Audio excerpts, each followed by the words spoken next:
Train चुकल्यावर एक एक मिनिटाची किंमत कळते। जीव धोक्यात टाकून लोकलमध्ये चढणाऱ्या कष्टकरी महिलांचा व्हिडिओ सध्या चर्चेत आला आहे। दरम्यान व्हिडिओत पुढे जाण्यापूर्वी चॅनलला सबस्क्राईब करायला विसरू नका। मुंबई आणि मुंबईकर सतत धावत असतात, कधी आपल्या स्वप्नांच्या पाठीमागे, नाहीतर लोकल पकडण्यासाठी। मुंबईत राहायचं असेल तर तुम्हाला लोकलने प्रवास करण्याची तयारी आणि हिंमत दोन्ही ठेवावी लागते। प्रवाशांची तोबागर्दी आणि धक्काबुक्की सर्व काही सहन करत लोकलमध्ये चढणे म्हणजे जीव मुठीत घेऊन जगावे लागते। मुंबई लोकलच्या प्रवासाचे अंगावर काटा आणणारे कित्येक व्हिडिओ सोशल मीडियावर व्हायरल होत असतात। सध्या असाच काहीसा कष्टकरी महिलांचा व्हिडिओ चर्चेत आला आहे।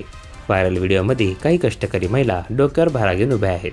लोकल स्टेशनवर थांबण्याआधीच एक महिला डोक्यावरील भारा उतरून लोकलमध्ये टाकते। स्टेशनवर आणखी काही महिला भारा घेऊन उभ्या असलेल्या दिसतात। जशी लोकल थांबते तशा पटापट वाऱ्याच्या वेगाने ते एक एक भारा उचलून लोकलमध्ये टाकतात आणि काही महिला पटकन ट्रेनमध्येही चढतात। लोकल फक्त काही सेकंदासाठी स्टेशनवर थांबते, पण तेवढा वेळातही महिलांनी आपलं काम झटपट पूर्ण केले। अशा कामासाठी आधीपासून तयारी करावी लागते आणि प्रत्येक व्यक्तीला वेगात हालचाली कराव्या लागतात। या कष्टकरी महिलांचा हा व्हिडिओ पाहून अनेक लोक थक्क झाले आहेत। व्हिडिओ शेअर करताना कॅप्शनमध्ये लिहिले आहे की मुंबई म्हणजे घड्याळावरचं जगणं आहे।